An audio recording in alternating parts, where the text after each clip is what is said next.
Friends, welcome to our channel start home by Veni. మీకు కనుక నా వీడియోస్ నచ్చితే ఖచ్చితంగా లైక్ చేయండి, షేర్ చేయండి, కామెంట్ చేయండి ఫ్రెండ్స్. సో ఈ వీడియో ఏంటి అంటే కనుక 3 డేస్ నుంచి అక్వాలూరులో జరుగుతున్న ప్రతిష్ట నేను చెప్తూనే ఉన్నాను. సో ఇది వచ్చేసరికి ఆ రోజు ఆఫ్టర్నూన్ అనమాట. అందరము దేవుడి దర్శనం వెళ్ళి చేసుకొని వచ్చిన తర్వాత భోజనాలన్నీ తిన్న తర్వాత ఇక అలా జస్ట్ రిలాక్స్గా కూర్చున్నాం అనమాట. అక్క వాళ్ళ మిల్లు ముందు పెద్ద వేప చెట్టు ఉందండి. ఇంకా వచ్చేసరికి పైన టెంట్ వేసేసారు. అందరు కూర్చొని బాతాకాన్ని కొడుతున్నారనమాట. అంటే వాళ్ళ విషయాలు మాట్లాడుకుంటున్నారు. ఇంకా తర్వాత వచ్చేసరికి మేము సంగమేశ్వర స్వామి టెంపుల్కి వెళ్ళాము. సో టెంపుల్ అయితే నేను మొత్తం తీయలేకపోయాను, ఎందుకంటే కాళ్ళు ఫుల్ మండిపోతున్నాయి, ఫుల్ ఎండ్ ఉందనమాట. సో ఇక ఎక్కడికి వెళ్ళినా కానీ మా బ్యాచ్ అంటే మా పిన్ని వాళ్ళు పెద్దమ్మ వాళ్ళ బ్యాచ్ మటుకు మేమైతే వెళ్ళేసి ఖచ్చితంగా మీరు ఫోటో సెక్షన్ తీయాల్సిందే, మేము ఫొటోస్ తీయాల్సిందే, మా సెల్లో ఉండాల్సిందే అని చెప్పేసి ఎక్కడికి వెళ్ళినా కానీ మా ఫ్యామిలీ ఫోటో సెక్షన్ ఒకటి జరుగుతుంటుంది. అది పెళ్ళి కానీ పేరెంటం కానీ ఇలా జాతరలు కానీ తిరణాలు కానీ ఏదైనా సరే. సో మా అమ్మ, మా పెద్దమ్మ, మా మిడిల్లో ఉంది మా పిన్ని, ఆ తర్వాత వచ్చేసరికి మా పెద్దమ్మ, ఇంకో పెద్దమ్మ. చెప్పాను కదా మా మమ్మీ వాళ్ళు 6 మెంబర్స్ అని. సో లేడీస్ 6 మెంబర్స్ అనమాట. వాళ్ళ ఎదురు వచ్చేసరికి వాళ్ళ కొడుకులు కూర్చుంటున్నారు. సో ఒక్కొక్క మదర్కి ఒక్కొక్క కొడుకు అయితే కంపల్సరీగా ఉన్నారండి, ఓకేనా. సో మా అమ్మ ముందేమో మా అన్నయ్య, మా ఖమ్మం పెద్దమ్మ ముందేమో ఇంకా మా బ్రదర్ రాలేదు, మా అన్నయ్య, బట్ వస్తున్నారు. వచ్చేసరికి ఉన్న వాళ్ళు ఫొటోస్ దిగుతారని చెప్పేసి మేమైతే కూర్చున్నారనమాట. ఫొటోస్ సెక్షన్ అయితే జరుగుతుంది. సో చూసారా, వచ్చేసాడు మా అన్నయ్య. సో ఇది జరుగుతున్న సంగతి. సో చూస్తూ ఉండండి, ఎందుకంటే మా వాళ్ళు కూడా చాలామంది వీడియోస్ చూస్తున్నారు, వాళ్ళకి కొంచెం ఇది ఇంట్రెస్ట్గా ఉంటుందని చెప్పేసి నేనైతే ఈ వీడియో షూట్ చేసి పెడుతున్నాను. ఎవరు తప్పుగా అస్సలు అనుకోవద్దు, ఓకేనా. ఫైనల్లీ అయితే మా ఖమ్మం పెద్దమ్మ కొడుకు కూడా వచ్చేసాడు. మా పిన్ని పక్కన ఉన్నది తనే మా అన్నయ్య. ఇంకా చూసారా, వాళ్ళ పిల్లలు, తర్వాత వాళ్ళ పిల్లలు, అంటే 4 జనరేషన్ అనమాట. మా అమ్మ వాళ్ళు, మా అమ్మ వాళ్ళ కొడుకులు, వాళ్ళ కొడుకులు.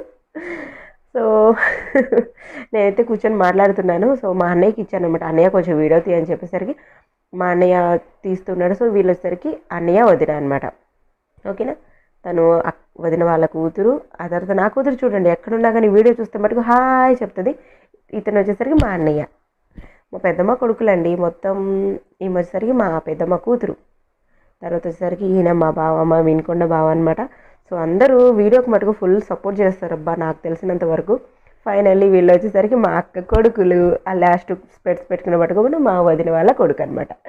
తర్వాత వచ్చేసరికి మా లేడీస్ అంతా మేమే, మా ఆడవాళ్ళం, అమ్మలు, అమ్మ కూతుర్లు, ఆ కూతుర్లకు వచ్చిన కోడళ్ళు, ఆ కోడళ్ళకి పుట్టిన పిల్లలు.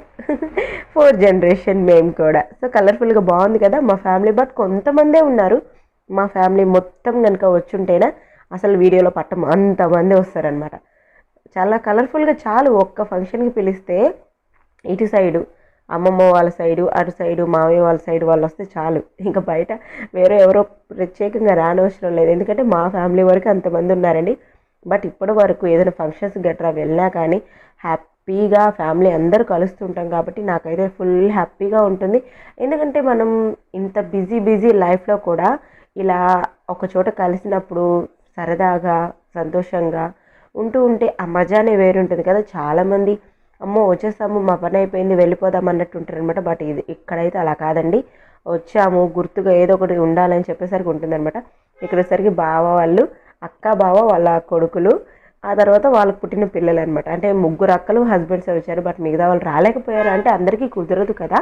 సో వచ్చిన వాళ్ళ వరకు మటు ఉన్నామన్నమాట. సో ఇక్కడ వచ్చేసరికి అన్నయ్యలు, బావలు. సో ఫస్ట్ అన్నయ్య, నెక్స్ట్ బావ, మళ్ళీ అన్నయ్య, బావ, అన్నయ్య, అన్నయ్య, అన్నయ్య, తర్వాత బావ, లాస్ట్లో అన్నయ్య. సో ఇక అందరు ఫోటో సెషన్స్ అంతా అయిపోయిన తర్వాత, ఎందుకంటే నేను ఎక్కువ వీడియోలో కనిపించాను, ఎందుకంటే అందరినీ నేను వీడియో తీస్తాను కానీ బట్ నేను తీసుకోవడానికి కుదరదు కదా. బట్ ఫ్రంట్ క్యామ్ అన్నా కనుక ఉండుంటే నన్ను నేను తీసుకోగలను. బట్ అది నా బ్యాడ్ లక్, ఫ్రంట్ క్యామ్ పని చేయట్లేదు. గుంటూరు మొత్తం తిరిగినా పని చేయలేదు, తిరుపతి మొత్తం తిరిగినా పని చేయట్లేదు అనమాట. ఇక దానికి తోడు ఈ మధ్య ఫోన్ కూడా పగిలిపోయి క్రాక్ వచ్చేసింది. కానీ నేను మటుకు యూట్యూబ్ మటుకు అస్సలు వదిలిపెట్టను, ఎవరు ఏమనుకున్నా కానీ. నేను మటుకు వెళ్ళిన ప్రతి చోట షూట్ చేసేదే, యూట్యూబ్లో పెట్టేదే. నా సక్సెస్ వచ్చేంత వరకు నేను ప్రతి ఒక్కటి షూట్ చేస్తూనే ఉంటాను. నాకు సపోర్ట్ చేస్తున్న వాళ్ళందరికీ కూడా చాలా చాలా చాలా థ్యాంక్స్ చెప్పుకుంటాను. సో ఎందుకంటే మీ సపోర్టింగ్ లేకపోతే నేను ఏం చేసినా కూడా వేస్ట్ అనమాట, ఓకేనా. సో ఫైనల్లీ ఇక అమ్మ ఎవరు, సీతాలమ్మ తల్లి అనమాట. అంటే మీకు అక్కడ రాయిలా కనిపిస్తుంది చూసారా, ఆమె వచ్చేసరికి సీతాలమ్మ తల్లి. టెంపుల్ చూడండి ఎంత బాగుందో, మార్నింగ్ వ్యూ కలర్ఫుల్గా ఉందన్నమాట. ఇక ఆ ఊర్లో అన్ని శుభాలే జరగాలని చెప్పేసి ఆ దేవుణ్ణి అయితే నేను మనస్ఫూర్తిగా కోరుకుంటున్నాను. ఇంకా సీతాలమ్మ తల్లి ముందున్న రాయి, అంటే రాయి అని అనకూడదు, దాన్ని పెట్టుకోవాలి, బొడ్రాయి అనమాట. సో ఆమె కూడా దేవత అండి. ఇలా ఒక దిమ్మలా కట్టేసరికి ఆమెకి మొత్తం రైస్ అంటే ఏంటంటే మన తెల్లన్నం తీసుకొచ్చేసరికి బూడిద గుమ్మడికాయలో మనం కుంకుమ కలిపేసి అమ్మవారికి దిష్టి తీసి కొడతారనమాట. కుంభం పెడతారు. సో బొడ్రాయికి సీతాలమ్మ తల్లికి కుంభం అనేది పోసేస్తారు. సో ఇదండి ఫైనల్గా ఇక తిరణాలు అయితే కంప్లీట్ అయిపోయింది. వచ్చిన ఆడపిల్లలందరికీ పసుపు కుంకుమ చీర సారె పెట్టేసి పంపించారనమాట. అంటే ఇంకా తిరణాలు జరిగిన తర్వాత ఆడపిల్లలు ఎవరు ఇంకా వచ్చిన వాళ్ళు ఉండకూడదు. కావాలంటే మళ్ళీ వెళ్ళేసి మళ్ళీ రావచ్చు, కానీ తిరణాలు జరిగిన తర్వాత అయితే ఉండకూడదు. అందుకని ఎవరి ఇళ్ళకి వాళ్ళు వెళ్ళిపోయారనమాట. మేము కూడా వచ్చేసాము. సో ఈ వీడియో మీకు నచ్చితే ఖచ్చితంగా లైక్, షేర్, కామెంట్, సబ్స్క్రైబ్.